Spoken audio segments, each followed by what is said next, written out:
Bien, bah, c'est bien le bonjour. Bon, bah alors, refaisons le tour. On a commencé par se dire que finalement l'homme, par sa raison, pouvait arriver à une certaine idée de Dieu, mais que ce n'était pas suffisant. Donc Dieu se révèle à l'homme à travers la révélation historique et donc la Bible. Après, nous nous sommes demandé comment lire la Bible. Hein, c'est facile d'avoir une Bible, c'est encore mieux de la comprendre. Et puis nous avons regardé en détail comment Dieu était décrit dans l'Ancien Testament, d'abord, et puis dans le Nouveau Testament, ensuite. Et puis, bon, bah, on est passé à la figure centrale du christianisme, qui est Jésus.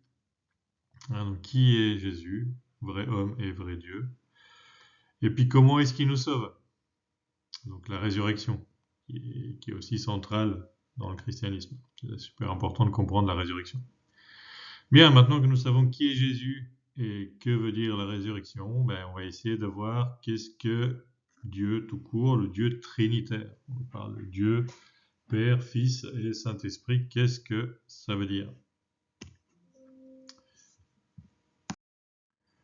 Bon, ben, qu'est-ce que ça veut dire?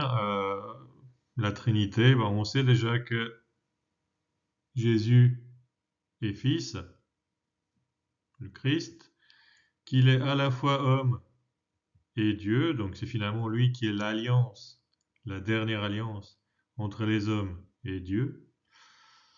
Ok, donc bon, alors mais Dieu lui-même, est-ce qu'il est que le Fils? Qu'en est-il du Père? Qu'en est-il de l'Esprit? Bon, on ne sait pas trop, c'est un peu le brouillard ici. On va essayer de voir un peu plus dans ce brouillard, même si évidemment il y a un moment où on ne peut plus aller plus loin dans la raison et puis il faut savoir s'arrêter. Mais la Trinité, c'est la description, on va dire, la plus complète de Dieu que la raison puisse comprendre. Bien, bah, tout part de la résurrection. Donc, rappelez-vous, Jésus est mort sur la croix, il a été enseveli dans une tombe. Le troisième jour, les femmes vont le voir. Et puis, bah, il n'y a plus personne dans le tombeau. Et là, un ange leur dit, mais pourquoi cherchez-vous parmi les morts celui qui est vivant?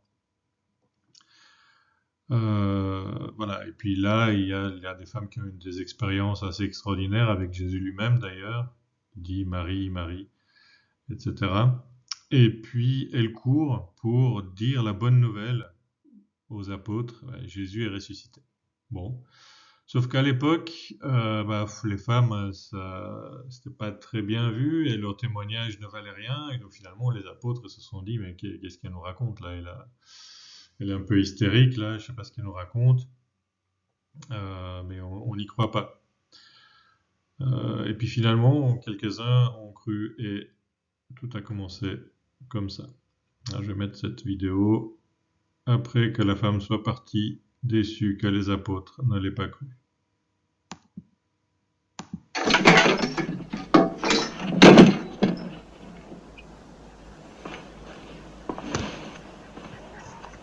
Vous n'avez pas voulu la croire. Quand le maître a rappelé à la vie la fille de Gérus, vous n'avez pas cru non plus. Mais enfin, tu ne vas pas dire que tu crois son histoire. Et vous, frère, est-ce que vous la croyez? Toi, André, qu'en penses-tu? Et toi, Jacques? Et toi, Mathieu?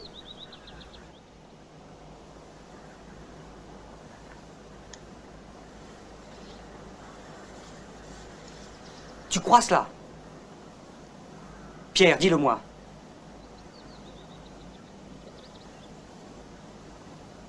Oui. Comment peux-tu croire ce conte? Parce qu'il l'a annoncé. Parce qu'il voulait qu'il en soit ainsi. Il voulait que les choses se passent selon les Écritures.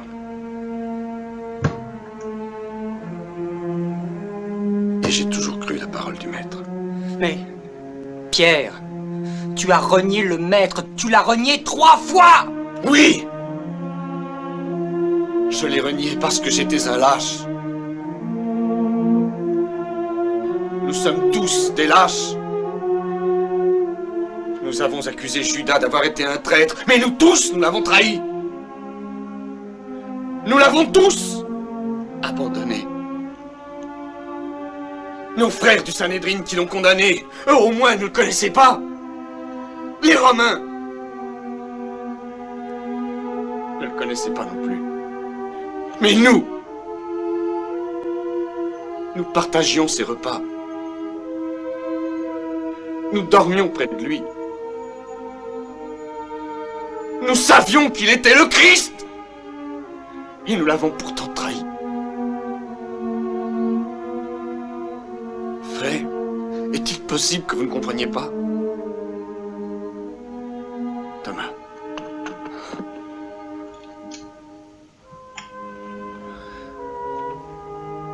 Tu m'as demandé si je crois qu'il est ressuscité. J'en suis sûr. Car je sais dans mon cœur que jamais Jésus n'abandonnera les siens. Je sais dans mon cœur qu'il m'a pardonné.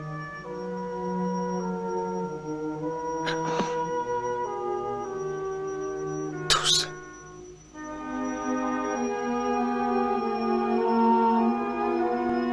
Tous.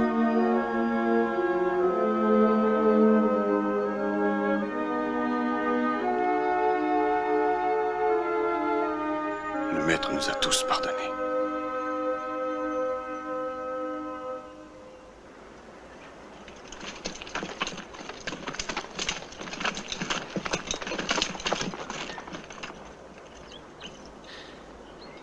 Exactement ce que j'avais redouté.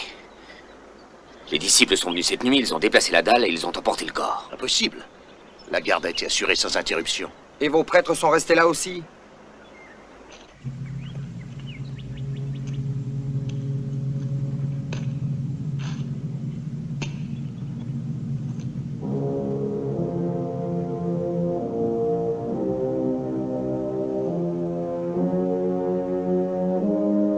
C'est le début.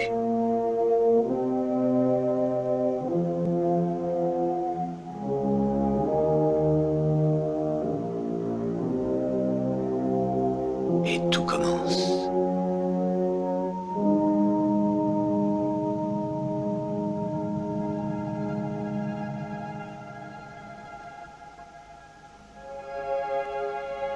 Il est écrit,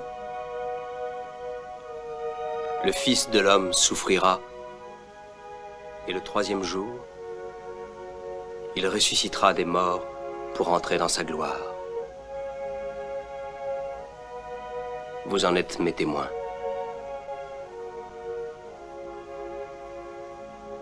Maintenant, mon Père est réconcilié avec le monde. Comme le Père m'a envoyé, moi aussi, je vous envoie.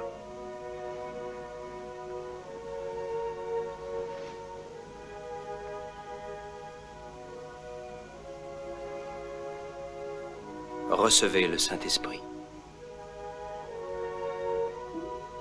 Allez comme des agneaux parmi les loups.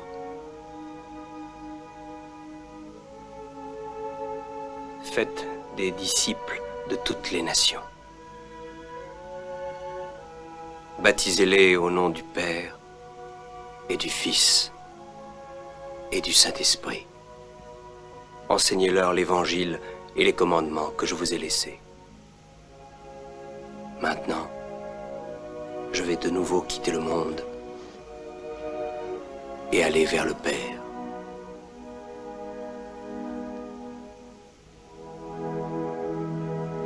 Ô Seigneur, reste avec nous. La nuit tombe déjà. La journée est presque terminée.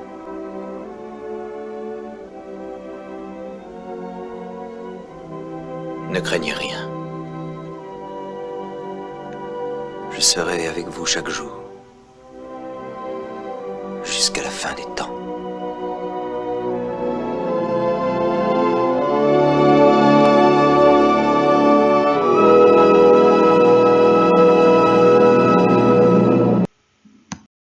Bien, donc comme on l'a déjà dit, la résurrection, c'est le moment où tout a changé, où les disciples étaient cachés, hein, comme on l'a vu, s'ils avaient peur pour leur vie. Quelque chose s'est passé, enfin, les historiens vont pas vous dire ce qui s'est passé parce qu'ils n'ont pas d'indices, mais ils ont des indices comme quoi quelque chose s'est passé. Sinon, ils seraient restés et ils n'auraient jamais rien dit. Il n'y aurait pas de chrétiens aujourd'hui. Donc si les disciples sont sortis pour parler de la résurrection du Christ, c'est qu'ils ont été témoins de quelque chose. Bon, et donc ça on le voit dans les écrits, dans les Actes des Apôtres, ici au chapitre 2, donc c'est Saint Pierre qui parle ici. Et donc il parle aux gens et il leur dit, bah tiens, d'ailleurs vous êtes d'abord témoins. Vous vous rappelez de Jésus le Nazaréen, bon, vous avez vu éventuellement faire des choses, des guérisons, des miracles, etc. parmi vous, des signes. Et puis, bah, c'est Dieu l'a ressuscité. D'accord. Bon, donc ça c'est l'introduction. Ensuite, il cite le psaume 5 de l'Ancien Testament. Donc, il dit, bah, en effet, c'est de lui que parle David hein, dans le psaume. Je voyais le Seigneur devant moi sans relâche, il est à ma droite, je suis inébranlable. Donc là, déjà, on se dit, tiens, bah, Jésus, Jésus, il est à la droite du Seigneur. Donc ça, c'est déjà très important. Et puis après, il a vu d'avance la résurrection du Christ, dont il parle ainsi. Il n'a pas été abandonné à la mort, et sa chair n'a pas vu la corruption. Bon. Donc il s'est dit finalement, dans les Écritures, c'était déjà prévu que quelqu'un, en tout cas, ressuscite et soit à la droite de Dieu.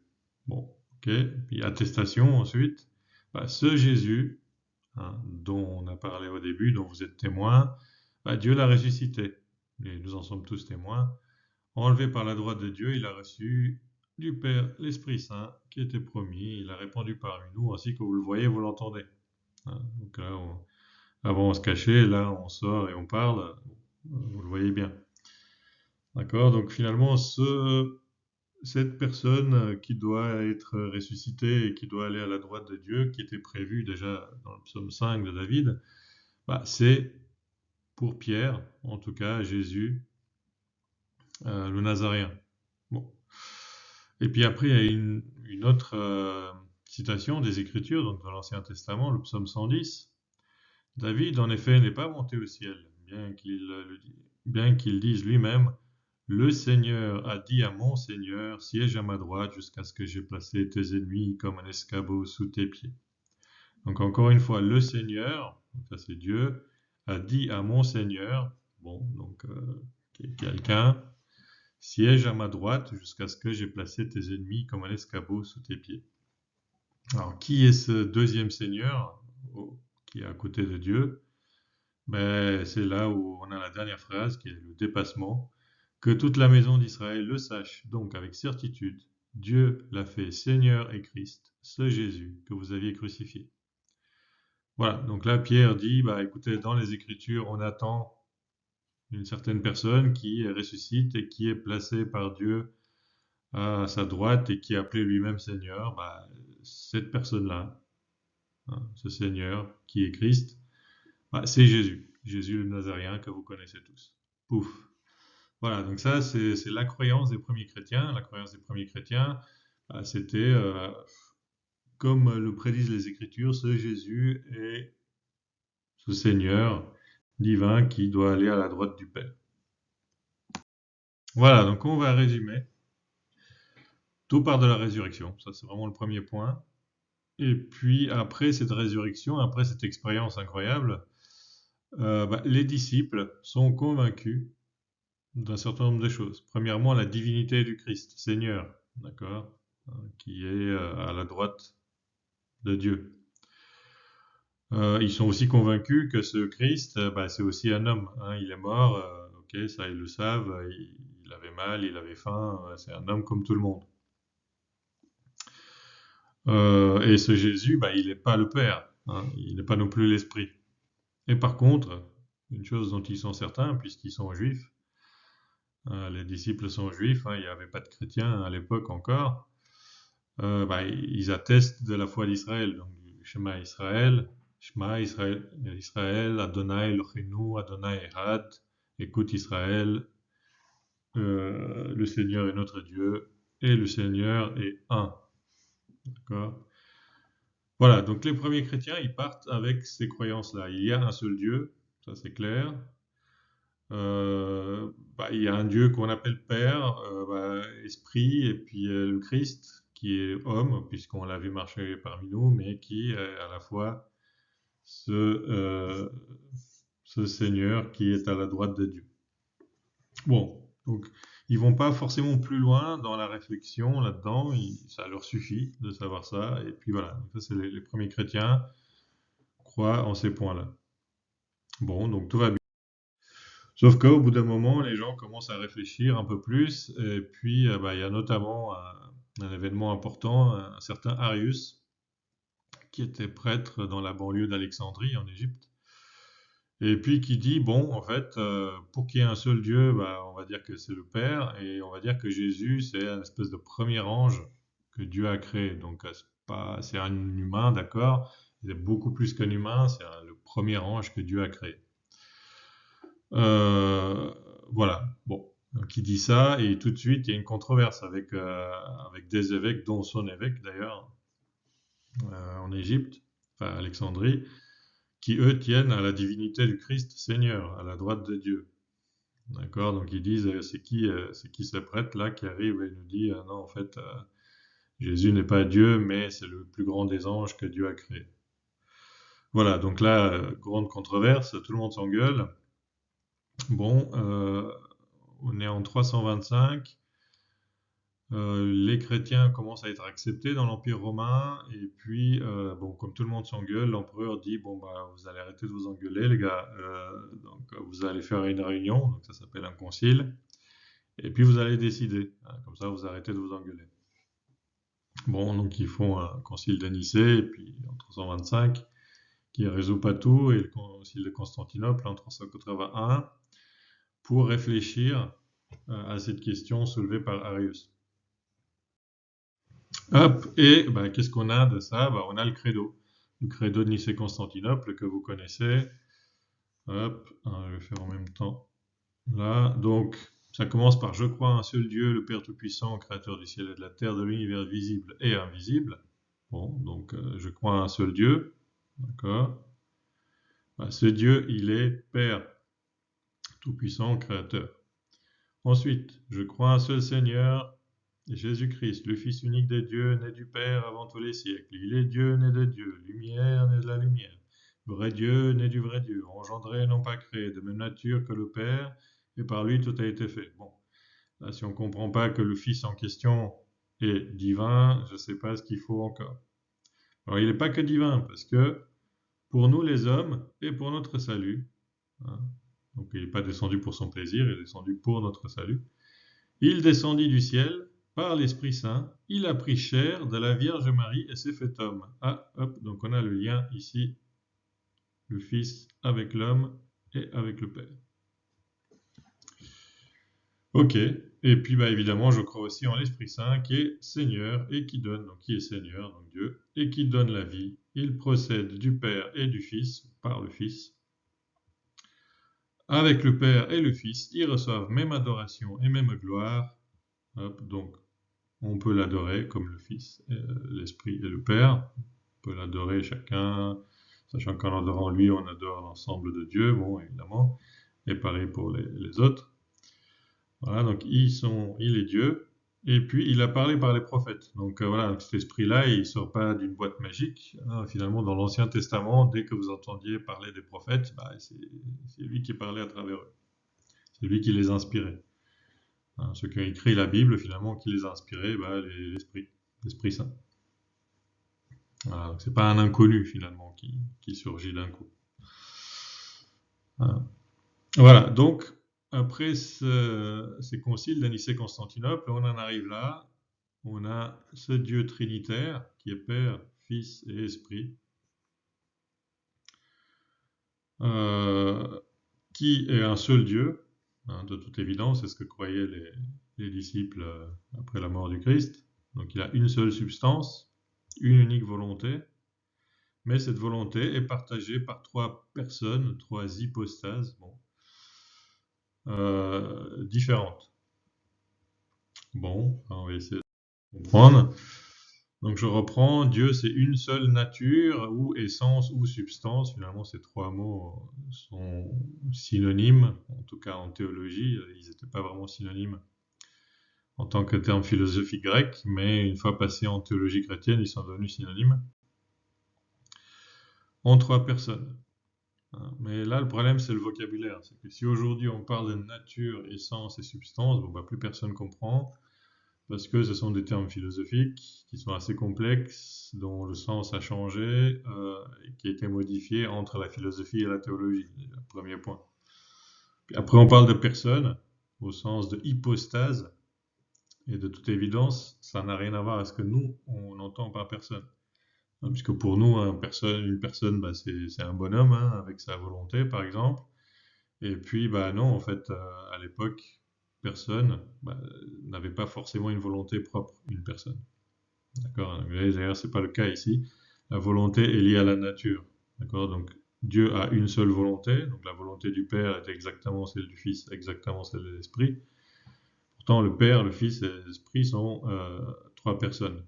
Apparemment, partageant une même volonté. Et heureusement, parce que si c'était trois personnes avec trois volontés différentes, ce serait trois dieux, quoi. Voilà, donc là, on se rend compte que personne, ça ne veut pas vraiment dire ce que nous, on comprend. Nature, essence, substance, c'est un peu flou, on ne sait pas trop ce que ça veut dire. Bon, d'où la question, comment comprendre aujourd'hui la Trinité? Parce que si on sort la définition de l'époque, aujourd'hui, c'est pas du tout évident de trouver des gens qui comprennent réellement ce qu'est la Trinité. Bon, on va essayer de creuser ça. Bon, et quand on creuse, finalement, on trouve, hein. Eh oui. Finalement, pour simplifier les histoires de nature, d'essence, de personnes, d'hypostase, etc., on va juste penser à la manière dont Dieu apparaît dans le Nouveau Testament. Donc, il apparaît comme un Dieu d'amour. Dans une lettre de Jean, d'ailleurs, c'est marqué noir sur blanc, Dieu est amour dans la Bible. Bon, l'amour, c'est quoi en fait? L'amour, c'est une relation entre deux personnes. Donc, on a un amant, un aimé. L'amant aime l'aimé, il aime comment? Il aime à travers l'amour, quoi. D'accord? Et l'amour, il est là. Donc, finalement, il y a trois composantes dans l'amour. On a l'amant, l'aimé, et puis l'amour entre les deux. D'accord? 1, 2, 3. Bon, si on essaie de se dire, tiens, l'amant, on va dire que c'est le père, c'est celui qui engendre, qui se donne entièrement à l'autre. L'aimé, c'est le fils, qui se reçoit entièrement de l'autre. Il est engendré. Et puis, ce qui circule entre le père et le fils, donc le don et la réception, c'est cette relation, l'Esprit Saint. D'accord? Cet échange entre l'amant et l'aimé qui procède du Père et du Fils ou par le Fils. Les deux sont équivalentes. On peut dire procède du Père et du Fils ou procède du Père par le Fils. Logiquement, les deux approches sont équivalentes. Voilà, et finalement on s'est dit, en fait la Trinité, c'est peut-être juste la définition formelle de l'amour. Un amant se donne à un aimé à travers l'amour. Bon, il y a un seul amour, mais il y a quand même un amant, un aimé et l'amour qui s'échangent entre eux. Donc il y a quand même trois personnes différentes, tout en ayant un seul amour, donc un seul Dieu. Ok, donc là ça devient intéressant, on va essayer de creuser ça encore plus. Alors, donc cette idée que la Trinité, ce soit la définition de l'amour, on va essayer de voir si ça marche. Bon, si on a le Père, l'amant ici, qui se donne entièrement au Fils, qui est l'aimé ici à travers l'amour, qui est l'Esprit Saint, cette circulation d'amour entre le Père et le Fils par l'Esprit. Alors, est-ce qu'on a trois entités différentes? Ben oui, puisqu'on a l'amant, on a l'aimé et on a l'amour, donc on a ces trois personnes ou trois hypostases. Bon, ben, tout va bien. Alors, est-ce qu'il y a une personne qui était là avant? Par exemple, le Père était là, et puis il s'ennuyait, et puis il a dit, tiens, je vais créer le Fils, et puis après le Saint-Esprit a dit, bah oui, vu que tu as créé un Fils, je vais aller le voir. Ben non. Hein. Ben non, puisque l'amour, ça peut exister que si ces trois personnes existent en même temps. Hein, il n'y a pas d'amour, il n'y a pas d'amant s'il n'y a pas d'aimé, de toute évidence. Hein, et si il n'y a pas d'aimé non plus, s'il n'y a pas d'amant, puisque personne n'aime. Et puis, bah, s'il n'y a pas d'amour entre les deux, il n'y a ni l'amant ni l'aimé.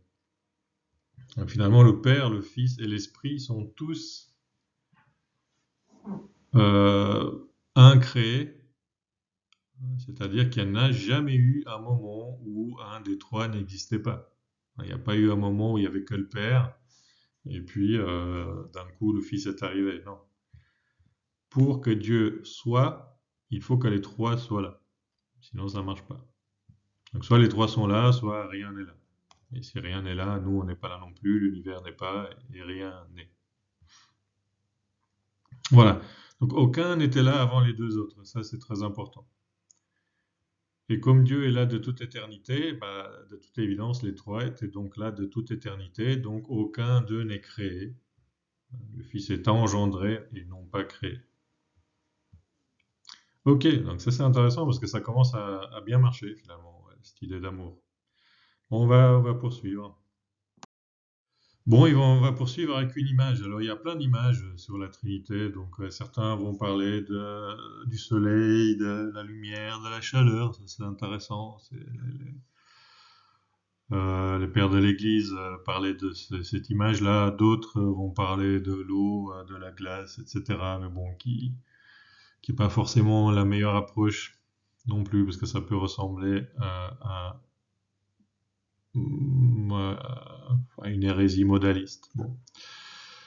Peut-être qu'une image qui est vraiment intéressante, parce qu'elle colle très bien à la Trinité, c'est l'image de l'aimant. En plus, en français, ça tombe bien, l'aimant, c'est comme si quelque chose aimait. Donc, ça se rapproche effectivement de l'amour. Bon. Alors, c'est quoi un aimant, en fait? Un aimant, bah, vous savez tous, il y a un pôle nord, il y a un pôle sud et il y a une espèce de champ magnétique dans un aimant qui tourne. Bon, ben là, on se dit, tiens, ben, il y a un pôle nord, c'est un peu comme une personne qui se donne au pôle sud, qui est une autre personne à travers ce champ magnétique, qui est une troisième personne. Ah, ça y est, on commence à retrouver trois personnes qui ne sont pas indépendantes, okay, elles sont interdépendantes. D'accord? Le pôle nord n'existe que parce que le sud et le champ magnétique sont là. Le sud n'existe que parce que le nord et le champ magnétique sont là, et le champ magnétique n'existe que parce que le nord et le sud sont là. D'accord? Donc ils ne pourraient pas exister séparément. Et par contre, les trois forment un tout. Et pourtant, c'est pas la même chose. Le pôle nord et le pôle sud, c'est pas la même chose. Aussi, aucun n'était là avant les deux autres. D'accord? Donc juste un pôle nord qui traîne, bah, ça ne veut rien dire. On n'a jamais vu un pôle nord tout seul dans l'univers, quoi. Un pôle sud non plus. D'accord? Un monopôle magnétique, ça n'existe pas. On n'a jamais vu de champ magnétique qui n'a aucune source, ni aucune visée, quoi, qui sort de nulle part et qui arrive nulle part. C'est de la magie. Donc il faut que les trois soient là pour que ça marche. Nord, sud et champ magnétique. Voilà, tous doivent exister pour que l'aimant existe. Et puis, ça, on en reparlera, si on casse un aimant, bah, ça ne fait pas un demi-aimant, ça n'existe pas. Mais ça fait bien deux petits aimants. Bon, on va essayer d'approfondir un peu cette image parce qu'elle a l'air pas mal. Bon, bah, on va essayer d'approfondir ça avec une petite vidéo sur... Alors, petit exemple sur la Trinité. Il y a plein d'exemples possibles, mais selon moi, il y en a un qui est vraiment bien. c'est l'exemple de l'aimant. Donc, je vais vous montrer l'exemple de l'aimant. Sachant que c'est bien un exemple, une image, d'accord? Pas dire que Dieu, c'est l'aimant. Ok, donc ça, c'est un aimant. Hop, je le pose là. Bon, on a un pôle nord ici, un pôle sud là. Et puis, on a un champ magnétique entre les deux. Bon, alors vous allez me dire, il est où son champ magnétique? Bon, on va essayer de le visualiser. Tac, donc j'amène ici une boîte avec de la limaille de fer à l'intérieur. Donc, le fer, il interagit avec l'aimant. J'essaie juste de mettre ça à peu près homogène. Bon, on va dire que c'est bon. Et puis, je vais mettre l'aimant en dessous. Tac.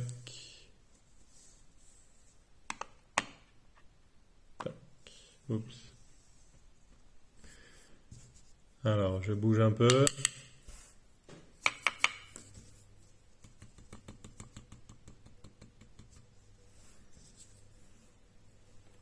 Voilà, on a un pôle ici, pôle nord là, un pôle sud ici, et puis on a un mouvement, une espèce d'échange entre les deux, qu'on voit ici. Avec ces lignes de champ qui sont alignées, je vais essayer de taper encore plus.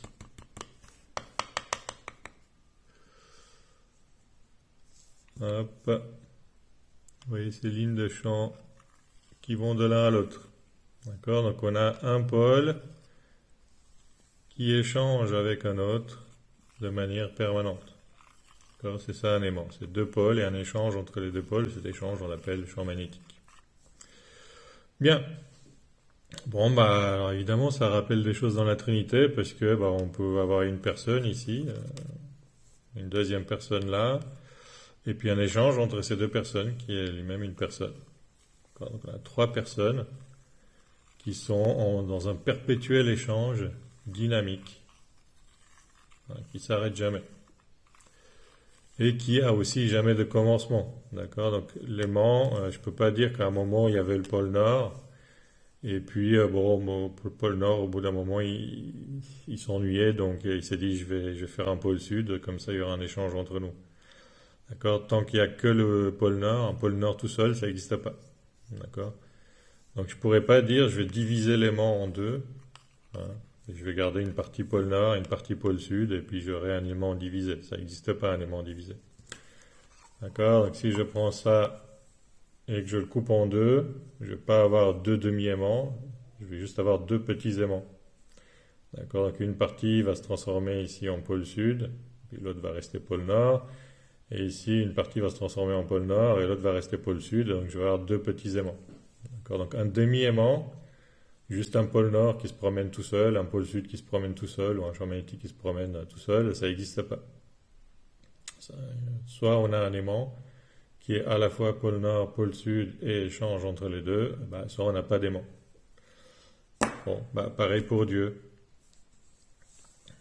Soit on a un pôle, je vais essayer même de taper un peu plus dessus.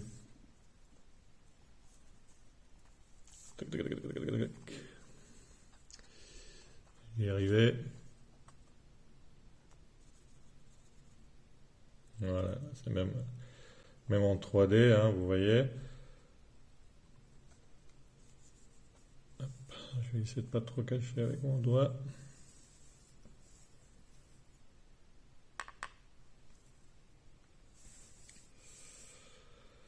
Alors, on a un pôle ici, un deuxième pôle là, et un échange entre les deux.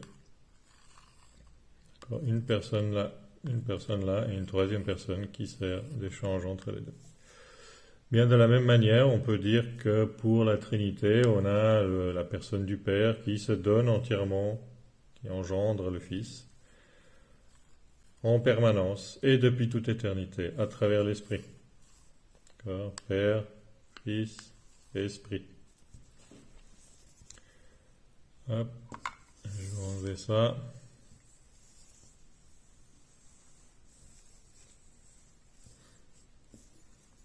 D'accord, trois entités ici qui ne peuvent pas exister seules. D'accord, donc de toute éternité, les trois doivent exister ensemble, il n'y en a pas une qui est arrivée avant les autres. Hein, ça c'est une chose, donc les trois sont incréés, donc Dieu. Et on ne peut pas les diviser, parce qu'on ne peut pas diviser Dieu en plusieurs. On ne peut pas juste dire on va prendre le Père tout seul. Bah, le Père tout seul, il n'existe pas. Le Fils tout seul, il n'existe pas. Et le Saint-Esprit tout seul, il n'existe pas non plus. Voilà, donc je pense que ça fait une belle image de communion, de- d'échange, finalement de relation entre le Père et le Fils par l'Esprit, entre le pôle Nord et le pôle Sud par le champ magnétique.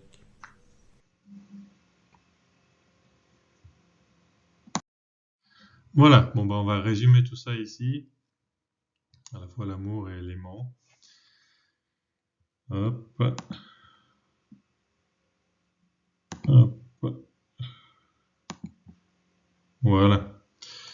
Alors, donc finalement, pour les chrétiens, Dieu est Père, Fils et Esprit, et on est dans un mouvement perpétuel d'amour entre le Père qui se donne au Fils par l'Esprit ou à travers l'Esprit. Coordonner son amour perpétuel. Et évidemment, le Fils lui-même est lié à la création, donc à l'homme, et par lui, l'Esprit passe puis s'étend sur la création. D'accord, c'est l'Esprit qui a parlé par les prophètes, qui inspire ceux qui écrivent la Bible, etc. Voilà, donc là on a le big picture, donc la vision globale entre le créateur et la création. Bah, vous voyez bien que la création n'est pas extérieure au créateur, c'est pas un Dieu qui est extérieur à la création. Il est aussi extérieur, mais il est aussi intérieur à la création. Sinon, la création n'existerait pas. L'univers n'existe que parce que il repose sur l'être fondamental qui est Dieu. Voilà, donc on est bien dans le cadre d'un Dieu dynamique qui est dans une relation, un échange d'amour éternel. Et cette relation permet d'établir aussi une relation avec l'homme dans un échange d'amour entre Dieu et les hommes. Donc on revient, qu'est-ce qui s'est passé dans l'histoire de la Trinité? Bah, d'abord on a la Bible qui dit, bon bah Jésus est divin, humain, il est différent du Père et de l'Esprit, il y a un seul Dieu, bref tout ce que les chrétiens croyaient juste après la résurrection. Bon, après, il y a Arius qui est arrivé, on a réfléchi, oui, c'est permis de réfléchir, hein, c'est pas interdit de réfléchir, c'est même très bien. Et puis après réflexion, on nous dit, bah tiens, Dieu est en une nature unique et trois personnes différentes. D'accord? Bon, donc on se dit, ok, est-ce que c'est vraiment l'Esprit Saint qui nous a dit ça ou est-ce que c'est nous qui avons inventé ça? Bon. Bah, pour ça, qu'est-ce qu'on fait? On retourne aux Écritures. Et aux Écritures, qu'est-ce qui est marqué dans la première lettre de Jean, chapitre 4, versets 7 à 8? Bah, c'est marqué, Dieu est amour. Bon. Et quand on dit, bah, si Dieu est amour, est-ce que ça marche avec ce qu'on avait trouvé, une nature unique et trois personnes différentes? Ben oui. En fait, on se rend compte que la Trinité, c'est tout simplement la définition de l'amour. Bon, basique, simple, comme dirait l'autre. Hein. Voilà, donc on a ce chemin d'aller-retour entre les Écritures et puis le Saint-Esprit et la réflexion. Donc les Écritures nous disent ça, on réfléchit éventuellement, on se laisse guider par l'Esprit, on arrive à cette conclusion-là, mais on retourne les Écritures pour voir si elle tient la route. Hop, elle tient la route, et puis on se rend compte que, bah, en fait, toute cette trinité si compliquée, c'est tout simplement la définition de l'amour. Et si Dieu est amour, bah, ça semble quand même logique qu'il soit trinitaire. Bon, Du coup, on passe à la conclusion de ce cours sur la Trinité. On se rend compte que ce Dieu trinitaire, c'est vraiment un Dieu imprévisible. Hein, c'est pas quelque chose que les humains auraient pu prédire, prévoir, etc. Parce que c'est complètement différent de la pensée de l'époque et même, vous allez voir, de beaucoup de pensées d'aujourd'hui. Voilà, donc le Dieu que Jésus nous révèle, c'est comme une espèce de claque à les visions païennes qu'on avait de Dieu, et voire même parfois dans la foi juive. Donc c'est pour ça d'ailleurs que Saint Paul dit que ce Jésus mort et ressuscité, c'est un scandale pour les Juifs et une folie pour les païens. D'accord? Donc c'est complètement imprévisible. Personne n'a prévu ça. C'est pas terrible d'un point de vue marketing pour vendre l'idée, etc. C'est un peu compliqué, même si finalement on se rend compte que c'est juste de l'amour. Mais c'est complètement différent de tout ce qu'on s'attendait de la part de Dieu. Donc là, on va regarder quelques points. Dans la Grèce antique, dans la philosophie grecque, on s'attend à un Dieu immuable, un truc qui bouge pas, qui est dans l'éternité, en dehors du temps. Voilà, quelque chose qui bouge pas, qui ne change pas. Bon, on se rend compte qu'en fait, le Dieu chrétien est un Dieu dynamique et que c'est, comme c'est marqué ici, une éternelle danse d'amour entre le Père et le Fils par l'Esprit. Boum, donc complètement différent d'un Dieu philosophique grec. On s'attendait à un Dieu puissant, hein, un Dieu puissant qui va éventuellement écarter la mer, qui va foudroyer les uns les autres, etc. Bon, en fait, pas du tout. On se rend compte que c'est un Dieu d'amour, de relation, qui se met au service de l'homme, et puis dans le silence du cœur, donc pas forcément avec des super interventions magiques. Hein, donc Dieu lui-même, Dieu le Fils, va mourir sur la croix. Bon, c'est pas ce qu'on attend de quelqu'un de incroyablement puissant. D'accord, mourir sur la croix, c'est pas vraiment la fin qu'on attend de quelqu'un de puissant. Donc finalement, le Dieu puissant que l'on attend, qui écrase tout, c'est pas ce qu'on a à travers la révélation de Jésus. Pouf, deuxième claque. Bon, troisième claque, on s'attend à Dieu lointain et voilà, qui est en dehors de l'univers, qui a créé l'univers, bon, qui règne sur l'univers avec toute sa puissance éternelle, et puis manque de peau, on tombe sur un Dieu d'amour qui est source de vie. Et source même de la conscience, parce que finalement, comment est-ce qu'on est conscient de soi-même? C'est parce qu'on se voit dans un miroir et qu'on se dit, tiens, je suis là et je suis différent du reste. C'est comme ça que les bébés font. Quand ils sont tout petits, au début, ils se regardent dans un miroir, ils pensent que c'est quelqu'un d'autre. Et puis après, ils se regardent, ils se rendent compte que c'est eux et que eux, c'est différent du reste. C'est une prise de conscience, une mise en abîme. La Trinité, c'est ça, c'est la conscience même, la vie même. Le mouvement, c'est la vie, hein, comme je mets ici, qui est là. Donc finalement, Dieu, c'est pas quelque chose d'éloigné, en dehors de l'univers, mais c'est quelque chose qui est là en nous tout de suite et sur lequel on se repose pour être vie. Paf, troisième claque.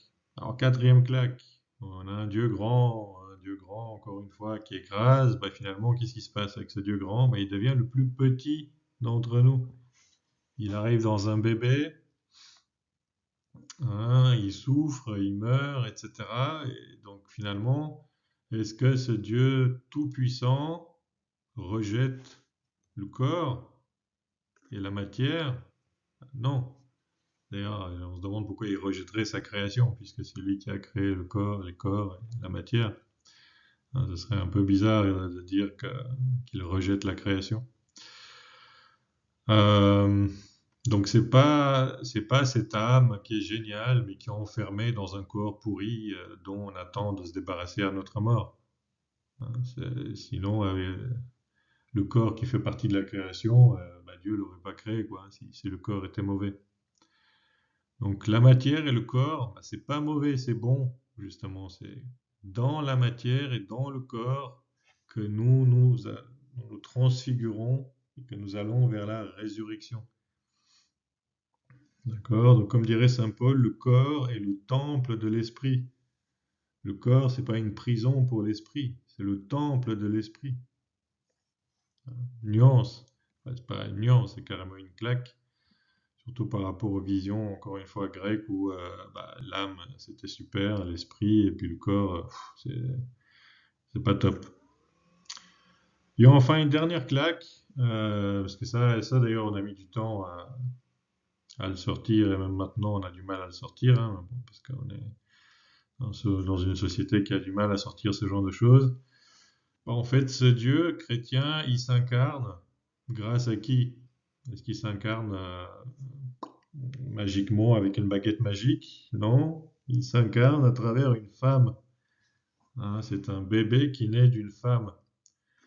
Marie, d'accord? Alors certes, Marie est vierge de tout péché, etc. Mais c'est une femme, hein, comme il y a plein de femmes dans le monde. Et donc par rapport à des dieux païens, mais aussi à ce qu'on trouve dans l'Ancien Testament, on dit la femme est impure, etc., etc. Bon, on se rend compte que les hommes disent que la femme est impure. Bon, alors est-ce que Dieu dit que la femme est impure? Non, sinon il ne s'incarnerait pas grâce à une femme. S'il arrive dans le corps d'une femme, le corps n'est pas impur, sinon Dieu ne pourrait pas être dans un endroit impur. Bon, ça c'est quand même quelque chose, c'est que la femme, eh bien, ce n'est pas un être impur, mais c'est le berceau qui peut accueillir Dieu. Et c'est quand même incroyable par rapport à ce qu'on disait à l'époque. Et parfois, par rapport à ce qu'on dit encore aujourd'hui, malheureusement. Voilà, donc tout ça pour arriver à la dernière phrase. Il y a des païens, et quand je dis païens à l'époque, finalement, il y a peut-être aujourd'hui d'autres visions qui sont très proches des dieux païens de l'époque.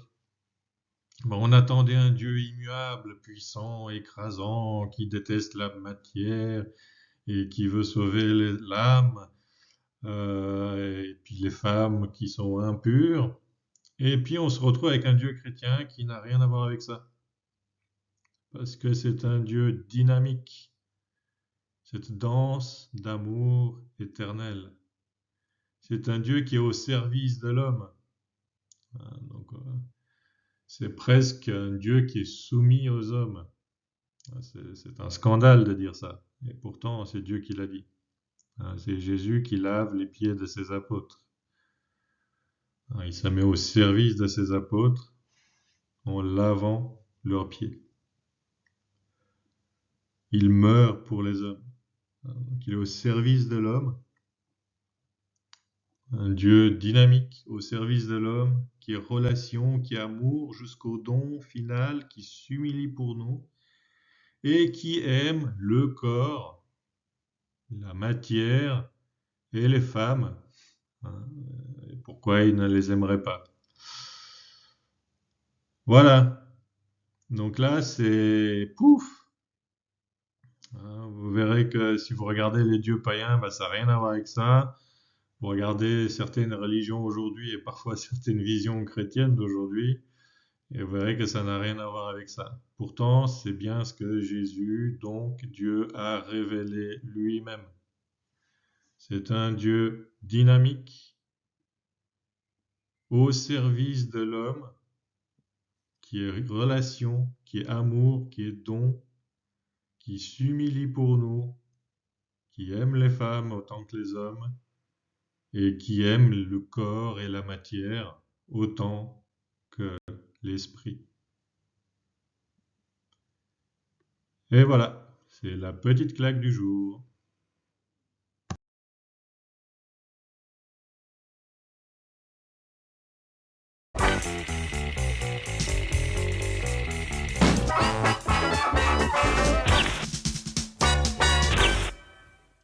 que signifie que Dieu soit Trinité. Le chrétien croit au Dieu unique.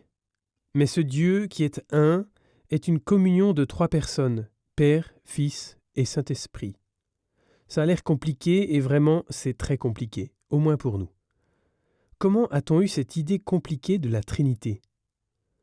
Dans toute l'histoire de la Révélation, Dieu nous a dit assez clairement « Il n'y a qu'un Dieu unique ». Jusque-là, c'est tout à fait simple. Puis Jésus est venu. Et en pardonnant des péchés et en se référant au nom du Dieu de l'Ancien Testament, il mettait en lumière que lui aussi est Dieu comme le Père. Et ensuite, on disait même de l'Esprit Saint qu'il est Dieu comme le Père et le Fils. 3 dieux donc. Mais puisqu'il n'y a qu'un seul Dieu. Puisque c'est vraiment compliqué, il y a eu des tentatives de simplifier la chose. Proposition 1. Faisons du Père, Fils et Saint-Esprit 3 masques pour le Dieu unique. Et selon son plaisir, Dieu met un masque. Il est le Père, ensuite il est le Fils, et puis encore l'Esprit Saint. C'est une jolie idée, et cette idée a eu aussi son nom, le modalisme. Mais si le modalisme était vrai, alors on ne pourrait pas vraiment distinguer le Père et le Fils et le Saint-Esprit. Mais il faut bien les distinguer car c'est le Fils qui est venu au monde et non pas le Père. Et le Fils a donné sa vie pour nous et non pas l'Esprit Saint. La Révélation fait nettement la distinction entre les personnes divines. Le modalisme est une jolie idée pour sauver l'unité en Dieu, mais elle ne marche pas. Pas grave, pensait un certain Arius, qui présentait alors la proposition numéro 2. Nous dirons alors simplement que c'est seulement le Père qui est vraiment Dieu. Le Fils et l'Esprit Saint sont presque Dieu. Quelque chose comme 93%, mais pas entièrement. Ils sont les 2 créatures les plus formidables que Dieu ait faites.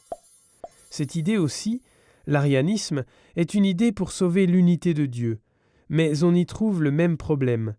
Elle ne correspond pas à la révélation. Jésus revendique sa divinité assez clairement. « Moi et le Père, nous sommes un ». Ce n'est qu'une parole de Jésus parmi d'autres qui ne correspond pas à une créature. Même la créature la plus formidable est toujours infiniment moins que le Créateur. Il ne reste donc qu'à accepter la révélation telle qu'elle est. Dieu est un et Dieu est 3. Cela veut dire Dieu est un pour ce qui concerne sa nature divine et Dieu est 3 pour ce qui concerne les personnes. Et on appelle ce mystère la Sainte Trinité.